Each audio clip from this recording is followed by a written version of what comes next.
What's going on, y'all? Just gonna hang out with you for a couple minutes.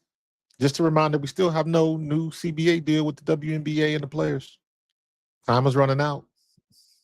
Time is running out, man. So I'm hoping, but we haven't seen anything. And you know what? How about this? How about for old time's sakes, man? Old time's sakes. I run the old WNBA pro fan talk intro. This was pro fan talk before I changed it to pro fan hoops.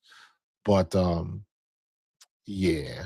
Do I even have the Pro Fan Hoops intro up here? Be right back. Six. Stream loop. Pro Fan Talk. Pro Fan Live. I don't think I had the loop up here. I don't know what happened to it. I think I may have erased it by mistake. But anyways, here it is. We'll talk on the other side.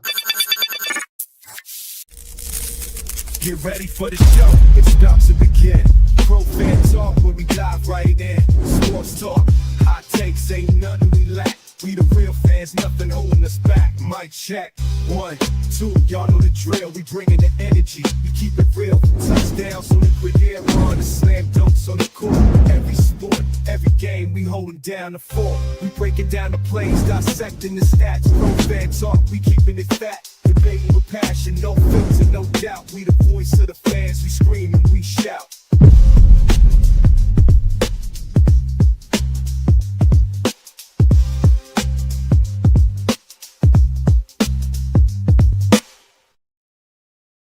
There we go. What's going on? I don't know where my new intro is. Oh, here it is. It's down on the bottom. All right, I got to fix them. What's going on? Whoever's in the chat. What's up, Harold? Not too many people in here. I wasn't even gonna go on live today, but I figured I'd talk about this. You see, I got my doomsday clock going, man. I got the doomsday clock going. So I don't know. It just time is running out. Time is running out, and I truly hope they don't have a work stoppage. I don't want to see that. I don't want it. It's not good for the game. I don't. Yeah, I don't want to see that at all. I don't want to see that at all. So, but yeah, man, I'm just running through stuff right now. All right. How about the new? That was the old with the pro fan talk. It was a lot of basketball content. You saw Caitlin Clark, you saw Fee, you saw Sabrina. Now here's the new pro fan hoops 20 not 2026. I did this mid to late 2025. But here was the new pro fan intro.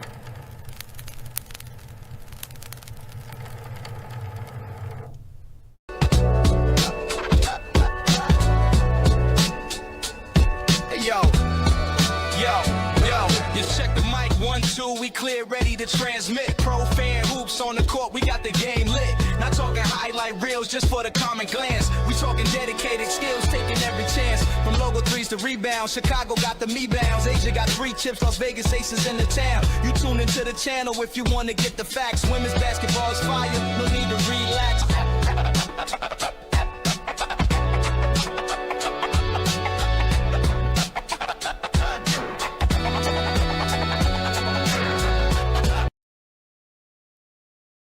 There we go. That's a little bit better. Like that. It's funny how I got Fee front and center on that one. And she the one taking the most heat right now. Because I heard her comments. If you heard her comments, man, I was just like, sometimes the best thing to say is nothing. Just because you can get in front of a camera don't mean you're supposed to. Just because somebody sticks a mic in front of your face doesn't mean you gotta talk. And she understands. I mean, she did what she wanted to do. She had her platform. She was at the Unrivaled game, and people are getting tired of every time she want to bring up the WNBA, she got to mention Unrivaled. It's like then you got a nerve to talk about it's not a conflict of interest, and everybody knows that it is. Just speaking in business terms, take your feelings out of it. That's, in my opinion, that's been a problem with a lot of these players. They got their feelings invested. You got all of these vets that are holding on, and they're like, this new CBA deal, we getting a piece of this. The right thing to do would be take the deal. Absolutely, you can sweeten it up if you don't like some things, but ultimately sweeten it up, or get it to the point where you can work with it and get the deal and get it together for the next CBA 3 to 4 years from now. That's going to be the one that's going to change everything. This is just they just laying the foundation, because you're gonna need 3 to 4 years of consistent attendance, revenue. You can at least have a 3 to 4 year window that says, okay, hey, Caitlin Clark's been in the league for 5 years. Angel Reese has been here for 5 years. Paige Beckers has been here for 5 years. Juju Watkins only been here for one. Olivia Miles has been here for 2 years. All of these, the new stars that came in within the last 2 years, plus these new women, the new young women coming from the NCAA, you can see what type of appeal they have and what type of staying power they have as far as your appeal. That's what you want to find out. When Olivia Miles comes to the W and she's playing on a Thursday night, does she have enough appeal to keep that viewership up? Is she going to feel wherever arena she's playing at? Is Juju Watkins going to do that? Is Lauren Betts going to do that? I don't know. That's what you need that 3 to 4 to 5 years to find out. You got to set the foundation. And it seems to me the optics are that the Players Association is getting what they can get right now. Like tomorrow doesn't exist. And I think that's a problem. So we'll see. We'll see. I understand this is how negotiations is. It's not like they spewing BS. Everybody got their own perspective on it. Because I'm not going to sit here and act like the owners are not doing stuff that's shady too. Trust me, it goes on both sides. But what do I always say? You got to play the game, and the game ain't fair. The Players Association is at a disadvantage because this is the first time in its history, in the history of the WNBA, that you have enough mass appeal. I would say maybe the second time, because when it first came on the scene, fresh off the Olympics, and Cheryl Swoops and Dawn Staley and Lobo and Leslie and all of them, when they first came out, it was popular. Arenas were packed. But after that, it fell off, went off a cliff. So since then, let's say since the beginning, this is the first time that the WNBA is in a situation where they have the legitimate opportunity to be profitable. Let me say it like that. This is the first time they have the legitimate opportunity to be profitable, and they are acting like it's always been like this, and it hasn't. It hasn't. For whatever reason, and I've said this before, for whatever reason, Caitlin Clark was the catalyst for all of this blow up. I don't know why. She was the one that shot the three that what I don't understand. Like sometimes I try to understand why it was her. There have been plenty of basketball players, white and black, who were way better than Caitlin Clark. They just didn't have whatever recipe she has. Look at Fee. Fee is arguably one of the best players in the league. She is gorgeous. She's tall. Everybody likes her. She's well liked in the league. She's well liked by the fan base. She's got everything that you want. How come when she plays at different arenas, they don't sell out all the time? How come she doesn't require moving to a bigger venue to play? Why is it only Caitlin Clark? Why did that's what I'm trying to figure out. Why did Caitlin Clark have the recipe? You get all these other players that they have the game, they have the looks, they have the stature and the maturity to deal with it. How come they didn't break the threshold? I don't know. I have no idea. But it was her. So they're running out of time. They got to come to grips with what they want to do, or it's going to be a Project B kind of day. It'll be one of those kind of days, man. What's up, Harold? Um, Spewing BS referring to what Fee said. Unrivaled is just getting into their second season. It has not even been 2 years. Dude, I did a whole video on that, bro. How you gonna call yourself a sustainable business and you only been in existence for 2 years? And it's been limited. You go in one place, you doing everything you got to do in a bubble. You ain't even had time to experience your lumps yet. And y'all been taking L's. You just want to make it look good. So I kind of agree with you. I don't think they spewing BS. I just think they got rose-colored glasses on. They got unrivaled rose-colored glasses on, pun intended. So you're not wrong, but I just think I don't know. I hope I want them to get everything they deserve.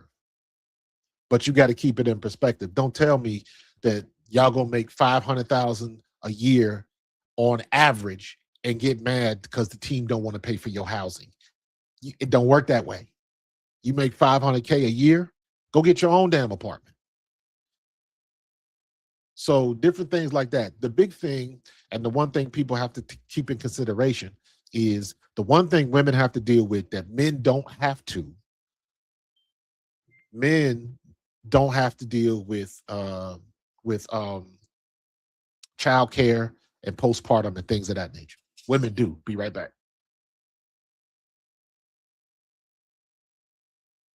So that's something that women have to deal with. Men don't have to deal with that shit. So the aspect of having insurance and medical care and things of that nature, those are legit reasons. And those are legit that those should be included in whatever CBA deal they're going to have. However, it can only go to a certain extent because don't know other leagues cover absolutely everything. And let's not forget, that shit is expensive. That shit is expensive. I am lucky enough that as part of the NFL Alumni Association, they have conferences and stuff like that. They came into Philly last year. You went to the hotel in Philly and you got a complete health screening. I got CDs of CAT scans and all of that kind of stuff. The NFL goes the extra degree to make sure you ain't got heart damage and brain and CTE and all of that type of stuff. That is a benefit that I think most people do not understand and or realize. That shit is expensive. They busting all of us over the University of Penn to lay down on that machine that scans your heart, and that thing looked like a portal to Mordor. And they paid for it. Bust us over there, got it done, and then a month later, I got a packet in the mail that had everything, had all the results of the tests, had a CD of the scan that they did, everything. The NFL took care of all of that. And I'm saying that because I understand how much that shit costs. Insurance is important, but good insurance is not cheap. So you have to add all of those costs in. You got to add it in. And sometimes it seems like, again, we're just talking about the optics. I don't know if this stuff has been on the table and been discussed or not, but the optics say that that's the type of stuff that they skipping. They're not worried about, or they just kind of blowing it off because everything has been revenue. And it's like there's some other stuff on the other side of that, man. And you got to keep that on. You got to keep that on. And not to mention, it was 29 years. Matter of fact, even with the last 2 years with Caitlin Clark and everybody else, has it been determined that even with the money they made the last 2 years that they were profitable? I don't think they were. The league was not profitable. They were definitely trending in the right direction, but I don't think they turned a profit. So that would make going into year 30 years of no profit, of making no money. And it's a whole bunch of people that have been supporting the WNBA behind the scenes, subsidizing the WNBA.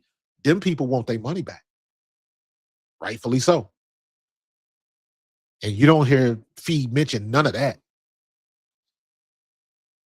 It, I have yet to hear about the NBA subsidizing the WNBA with $10 to $40 million a year for the past 28 years. I have not heard one player's rep mention that at all. What happens to all of that money? Are we just supposed to chalk that up to a loss? And you're supposed to look at the NBA and the owners, and because it wasn't just the NBA, there's other owners and business entities that all chipped in, and you're supposed to look at them and it was like, thanks for your help, deuces. Nah, them people want their money back. Rightfully so.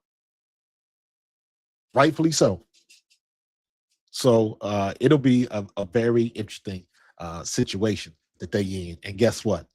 They got 1 day, 10 hours, 55 minutes.